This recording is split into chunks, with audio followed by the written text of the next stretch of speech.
Hello, I'm Jim Banning, author of Patriotism, Unhinged, which is available worldwide through online retailers. Welcome back, and we have an interesting story for you today from Jim Fowles. You will be somewhat surprised at what he admits to. The statute of limitations on murder never runs out. And so in this sort of a deathbed type confession, he's now admitting to things that before he couldn't admit to because they could pick him up. And when our filming was over, we said to him, now, what do you want us to keep out of this until you pass? And he says, what are they going to do to me? Go ahead, put it all out. I don't care. Put them out. What are they going to do? Everything we said today, we go ahead and put it out. I ain't worried about it. They can come and arrest me if they want to, but the thing is, they'll never get me to trial. And so we're putting it out at his suggestion. So here is a story right from Jim's lips. I had one, my sister, she was, I think she was 4 or 5 years old. I'm not really sure. She got married when she was 16. But when I was a baby, it was very small. And I'd go running through the house. I had this one aunt, I call her name was Inez. But I used to call her Annie Wildcat because she'd grab me up, I'd be screaming, I'd get on her nerves. She'd be out late partying the night before, and she'd grab me by one arm and throw me out in the yard to sleep with the animals. And so I used to joke about me being airborne when I was a baby. Yeah. And I'd go sailing and hit the ground and scoop for ways and all scarred up, skin up. And my sister would run and get me, and she'd hide me under the wagon seat and wrap a quilt around me to keep me warm. And she'd bring me out a piece of cornbread and a glass of milk for my lunch, And she'd keep me out in the wagon until Annie Wildcat would take off and go hitchhiking into town, Jasper, Alabama, where she went and she partied with everybody or whatever she could. And what all she done, I don't know, because I was just a kid. So, anyway, my sister was about 16 when she got married. And we was living in Chicago at that time, in a trailer park out there. And she married this guy by the name of Arthur Johnson, R. Johnson. So they had 5 kids between them. The 5th child was born was by her own father. Ooh. Now, my sister's father was not my father. Right. So he had molested her and got impregnated, and she had a baby. Arthur Johnson found out that the baby was her father's. So he got up one night and he loaded the 12-gauge shotgun. He had 2 shells in it, double-aught buck, and she was in front of an open window. And he walked in there, and he was just aggravated and mean as could be, and he hated her. So he shot her twice with a 12-gauge shotgun, 4.5-foot range with double-aught buck in it. My sister was about 5'2", 90-something pounds. It cut her almost in half. Yeah. So why he didn't go kill her father, beats the hell out of me, I don't know. So anyway, I came home in the service, and they searched me before I went to the courtroom, make sure I wasn't armed, because Art already told him about me and this and that. He was scared that I was going to kill him. So he went to trial. He only served 5 years for killing my sister. His first-degree murder, cold-blooded as could be. Well, when I got out of the federal institution, federal prison, for the running the cars and chop shops and everything else, and I got that federal time out of Tarrant County, Fort Worth, Texas. So my stepmother, she had called and she said she needed to see me right away. Would I please come and see her in Alabama? And I forget the name of the little town. They lived up close by B10 or whatever there in Alabama. So I went down there and I went after him, went seeing her, and she was laying in her bed. She was almost dead and she was dying. So she said, son, she said, I want you to make me a promise. And she said, what's that? She said, Art's been contacting us and he's been trying to see the children. She said, I don't want him to see the children. She said, I don't want him to mess their lives up. And so I searched for him, Mom. I said, but I haven't been able to find him. I've searched Ohio and Indiana. and all over. And I said, I still haven't found him. She said, here's his address. She just promised me he won't see these children, that he will not interfere with their lives. So I said, okay, Mom, you got my promise. Give me a minute, sir. So anyway,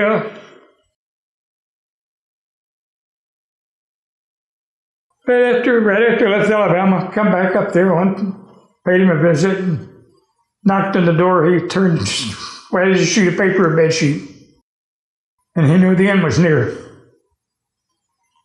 So he sat down in a chair, talked to him, and as I like to say, he committed suicide. 12-gauge shotgun was put in his mouth, and the back of his head was blown off. Committed suicide, that's so. And that was he's taken through. Horrible story. Yeah. So my stepmother, she raised the faggots, and the oldest boy, Jimmy, named after me, he's around in the Mississippi River while they was fishing, and then the girl that was named, her name was Pamela, same as my wife's, and she died of cancer, and so there's 3 boys left. Raymond, Danny, and David. They still live in Alabama? Yeah. Raymond, he lives in Tennessee, and Pigeon Forks. Tell him about your brother. Huh? Tell him about your brother. He was my half-brother. He come down to the Central Hemisphere I was working at, and he wanted to sell some pot, and he was going to deal in New York, and so I set him up with a connection and got him hooked up, and he got busted with a couple of pounds of marijuana in New York. And most he would have done would have been probably 6 months a year, but he ratted everybody out and gave them up. They come and told me, and I hated rats, so he come back down there, and he was sorry, he gave these guys up and this and that, but he needed to get started again. He had to make some money. So I put him in the car, took him for a ride, took him out in the Yucatan, in Mexico at the pump when he come down there.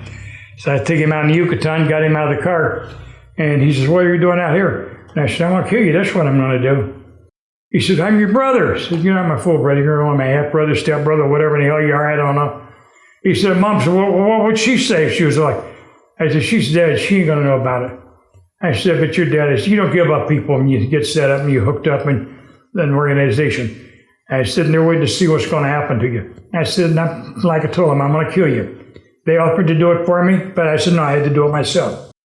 So I put the gun up to his head and I pulled the trigger and killed him, executed him out there in the Yucatan. I left his body for the animals to eat. We say Yucatan, the Yucatan Peninsula? Yucatan in Mexico, Mexico, yeah. You can tell by the way he's telling the story that he was right there. It doesn't touch on the conspiracy to kill the president. However, it does touch on one of the young ladies who was a regular at the White House and at the same time was engaged with, not engaged to, but engaged with Sam Giancana. And her name was Judith Exner. Some prostitutes in Washington, D.C. had been sometimes picked up by a gentleman who would take them to a motel and have his way with them, and then like to beat them up. And so the detectives in Washington, D.C. Started thinking about that, and they found a couple of bodies of girls like that. And since one guy was beating them up and some bodies were found, the natural conclusion would be, could be the same guy. And apparently they found out that the fellow was a colonel in the KGB. They contacted the CIA to bring them in on it. And that's how Jim got involved. And here's the story. Another probably assignment from the CIA occurred that was sort of interesting. There was a KGB colonel in the Washington, D.C. area that they suspected had a sexual proclivity of liking to get a prostitute and then beat her up. And they suspected that he had killed some of them because they had found some bodies. They couldn't connect him with that, but because the people that the girls that got beat up lived, they told about him. And so there was sort of like a honey trap set. And you had a part in that, didn't you? Yeah, and caused me a lot of grief for a while. They didn't appreciate my reactions. But we used the White Mouse, which is a girl. She was money taking. She used to take stuff, information to Sam, money to Sam, and everything else from the White House to Sam Giancana, back and forth. She didn't deal with Tony Accardo because Tony Accardo was the type of guy who sat in the shadows and he controlled everything in the darkness. Yeah. And the other people took the heat. Right. Tony Accardo was a very intelligent, smart man. Yeah. Tony Accardo was also a driver for Al Capone. Oh.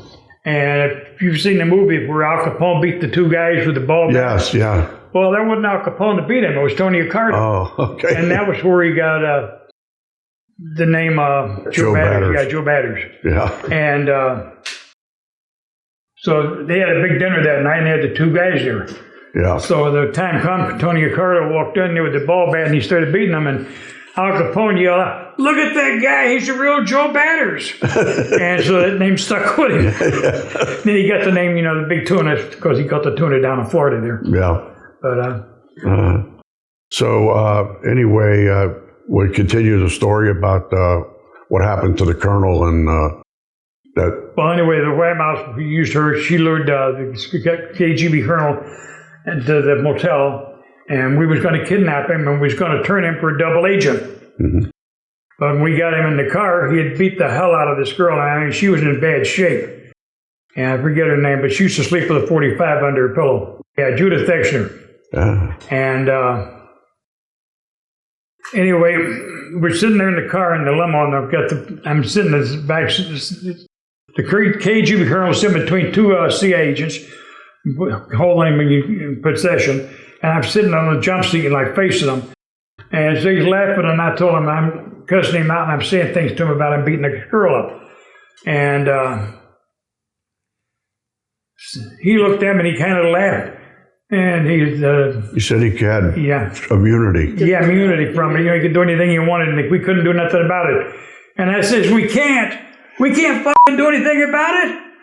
And I pulled a 45 out and I shot him right between the eyes, almost at point blank range. I was only probably 6 inches from his forehead when I shot him. And I blew brains all over the back window and everything. They claimed they scrapped the limo after that. But David Phillips was not happy with me. Yeah. Well, I'm sure that any other colonels that they sent in there left the girls alone. Yeah.